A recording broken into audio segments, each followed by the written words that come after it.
And I see the amount of cocaine and heroin seized. We can see that. But in terms of the marijuana, obviously you can see that Uruguay, it was reported, has legalized marijuana, and there's been movements by other states and provinces. Obviously BC's looking at it, Colorado. There's a big report through CNN the other night that I was following. And what's your feeling about I mean, all three parties federally are looking at this. They're starting to create policy stances on it. So what's your feedback on the decriminalization, maybe not the legalization, in terms of distribution, but decriminalizing it, First of and all, how that would save money? Let me say, the job of the police is to enforce the laws, not to make them. And so we'll leave it to the legislature to determine what the laws in this country should be. I can tell you that we prioritize our resources to those issues and criminal activities which represent the greatest threat to public safety. That's how we have to prioritize the work that we do.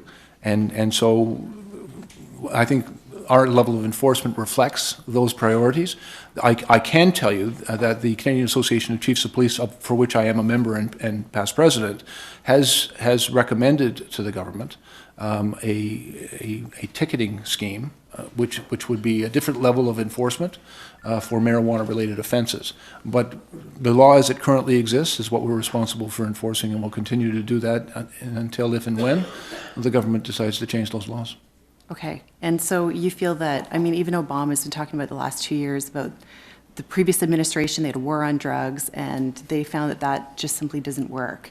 That we're spending a lot on enforcement through the court systems. People have addictions. The money should rather be spent on addictions than getting people better. So do you feel that it's better to place resources with people with addictions? Like, I mean, you have the frontline staff. Well, let me tell you, I think there needs to be greater investment. That's the last question. There needs to be greater investment in helping people who are suffering from addiction. But at the same time, I see the impact that the illegal drug trade, its relationship to guns and gangs and violence in our neighborhoods and our communities has on those communities, the loss of many innocent lives and the impact it has on people who live in those neighborhoods where that activity takes place. And again, our emphasis is on maintaining public safety and dealing effectively with those organizations responsible for the importation and selling of those drugs, the carrying of those guns, and the perpetuation of the violence that takes place in relation to that trade is a very significant public safety concern in every city across the country, including in Toronto. And some of our neighborhoods, quite frankly, suffer from it far greater than others. And so we're continuing to do that work to keep our people safe. Thank you. We appreciate the work you do.